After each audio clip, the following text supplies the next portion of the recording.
Buenas tardes, profesor y compañeros. El día de hoy yo les voy a hablar sobre el sindicalismo, empresarios y Estado en México. Umbral o Nueva Era, que es un texto escrito por José Otón Quirós y Luis Humberto Méndez. Mi nombre es Yatsil Vera y comenzamos con la presentación. En esta presentación les voy a hablar del estado actual de los sindicatos, empresarios y el Estado, que son los grupos que se mueven dentro del corporativismo. Hablaremos entonces de la composición técnica, social y política del sindicalismo y los empresarios, así como las diferencias que existen entre estos sectores más importantes y la manera en que cada uno de ellos se relaciona con el Estado.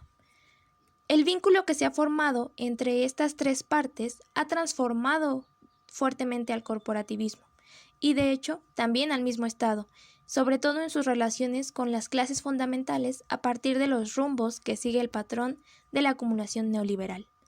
Para comenzar, es importante que hablemos sobre las ideologías directorales, comprendiendo a estas como todas las ideas sustentadas por y para aquellos que ejercen una autoridad en empresas económicas y que tratan de explicar y sobre todo de justificar su autoridad.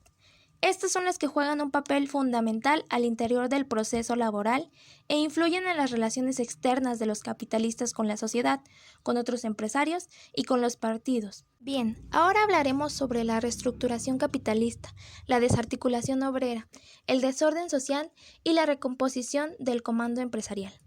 Esto se debe a que el triunfo del neoliberalismo en México se presenta como un largo proceso de desarticulación de la composición técnico, económica y social de los trabajadores.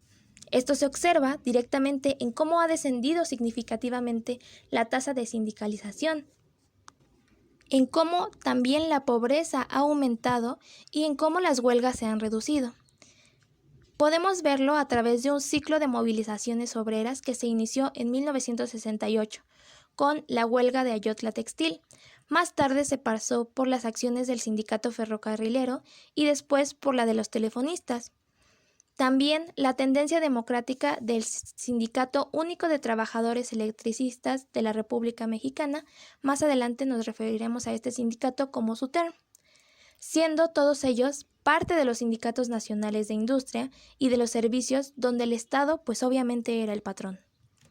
Para entender a más profundidad esta situación, hagamos un recorrido histórico. En 1972, el país comienza a sufrir las crisis que marcan el fin del desarrollo estabilizador, por lo que las empresas y las organizaciones obreras buscan plantear programas a fin de modificar la relación del Estado con los sindicatos y con los empresarios. Luego, en 1975, los empresarios nacionalistas crean el Comité Coordinador Empresarial, o mejor conocido como CCE, que eran encabezados por el Grupo Monterrey, y esto marcó la transformación de los empresarios y sobre todo su relación con el Estado y con el partido, el PRI.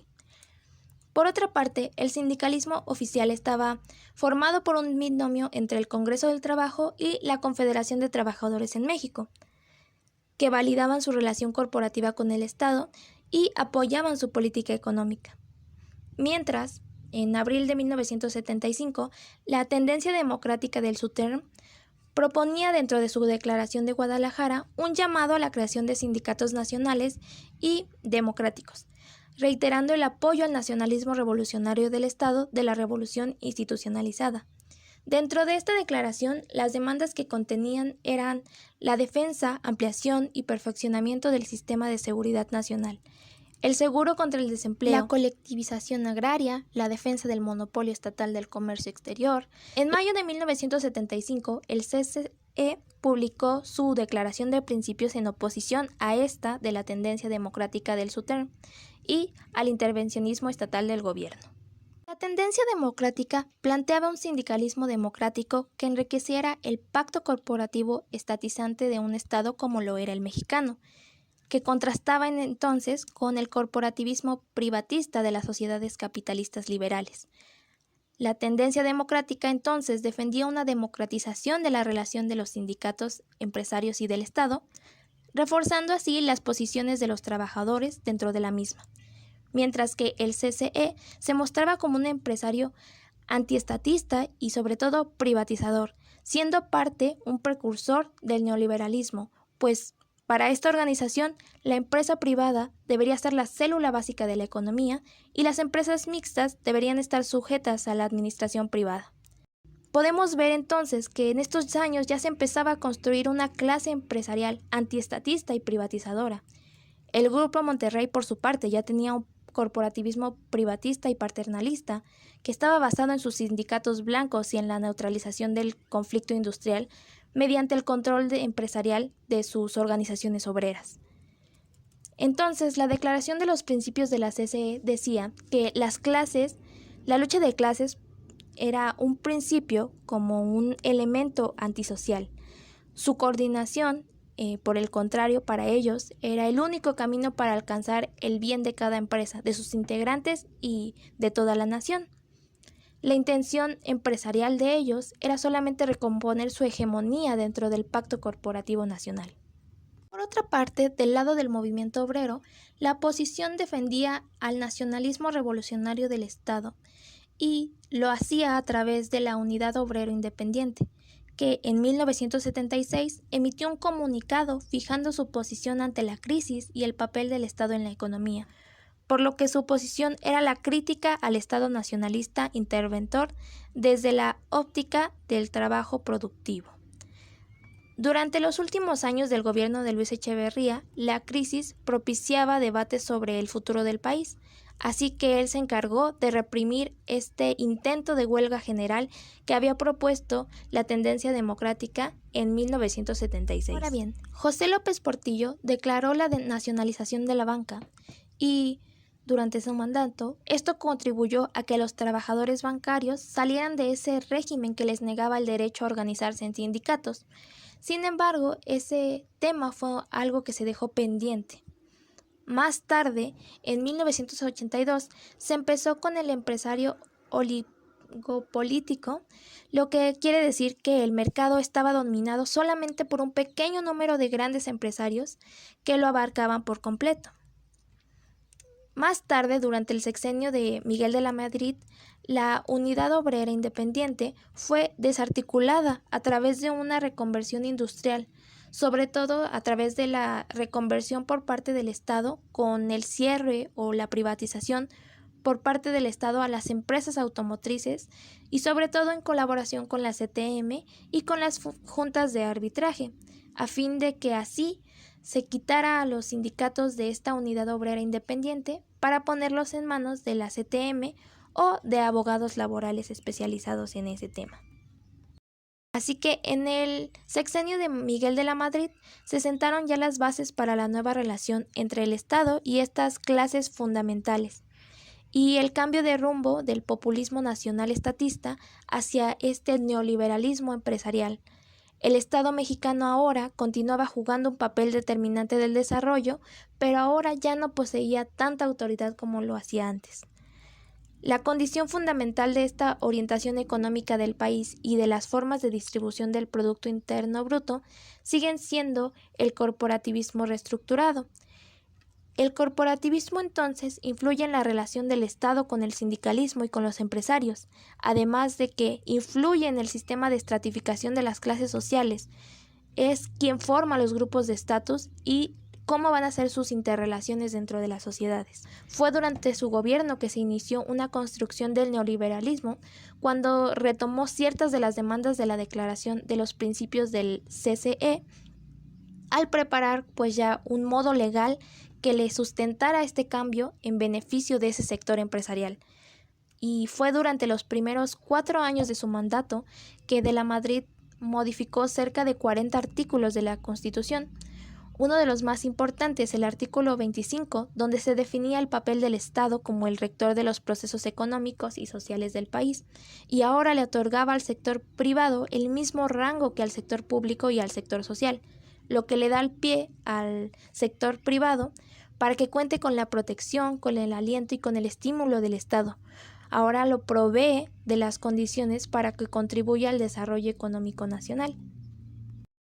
En 1983 se da la confrontación entre la CTM y durante este año varios sindicatos independientes encabezados por los sindicatos universitarios emplazaron a huelga, y la CTM se unió, pero fue la que terminó emplazando la huelga y, llegando el momento, no dio paso a que ésta estallara con la fuerza necesaria, y al final todo quedó solamente en amenazas a los empresarios y al gobierno, con lo que la CTM y su líder comenzaron a utilizar a fin de negociar su nueva posición dentro de este nuevo cuerpo de pacto corporativo con el Estado, pues era notorio que las relaciones de estructura comenzarían a modificarse, sobre todo su carácter obrerista, populista y nacionalista, lo que los dejaba fuera completamente del órgano nacional.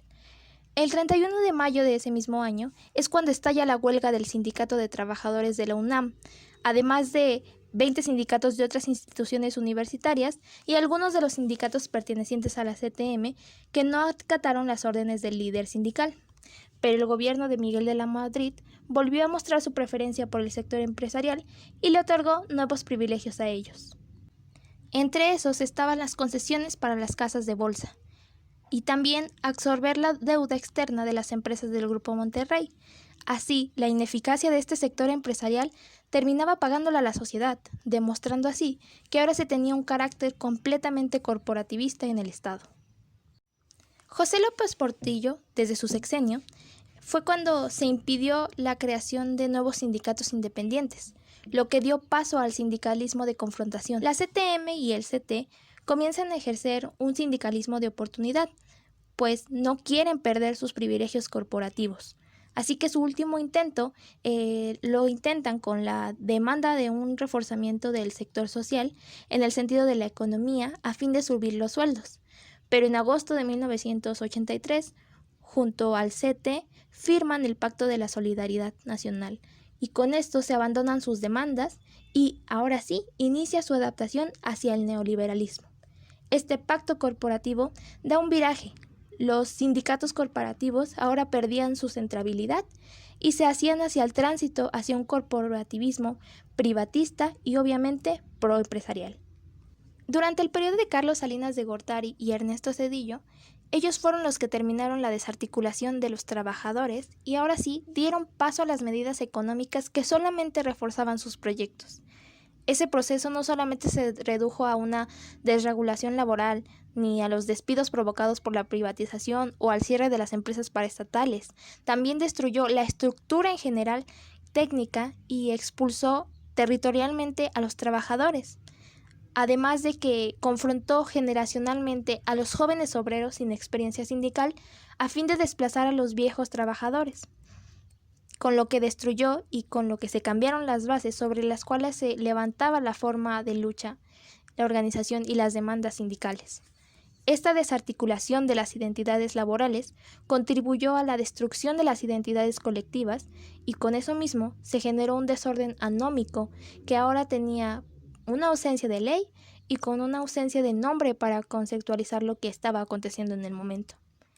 Es entonces cuando comienzan las crisis y el desorden funcionales sobre el capital y el Estado, que coadyuvaron a recomponer su control sobre los trabajadores. Durante las presidencias del Partido Acción Nacional se profundizaron las crisis y se siguió avanzando en la consolidación de un corporativismo privatista y empresarial. Las bases de este corporativismo privatista y empresarial se construyeron obviamente en las manos de los tecnócratas priistas que habían estado educados en Harvard, pero siguieron presentes directamente y con mucha fuerza en los sexenios del PAN. Sobre todo se toma en cuenta cuando se ve el desarrollo industrial manufacturero que ahora estaba orientado a la exportación y esto descuidó directamente el mercado interno. También se ve en gran medida con la agroindustrial de exportación que marcó la decadencia directa de la agricultura en México y esto provocó una emigración masiva hacia Estados Unidos. Los anteriores gobiernos neoliberales priistas dieron paso al corporativismo explícitamente empresarial, así que para ya el sexenio de Fox, los grupos empresariales que tanto atacaban estas relaciones entre la economía y la política, en específico, nos referimos más hacia el grupo más crítico de esto que era pues el Grupo Monterrey, que fueron los que ocuparon los escaños y los cargos de gobierno. Ahora hablemos de la actualidad de la relación Estado, sindicatos, empresarios, la derecha y racionalidad empresarial inacabada. Los principales actores de esta relación entre sindicatos empresariales y el Estado fueron los que sufrieron algunos cambios.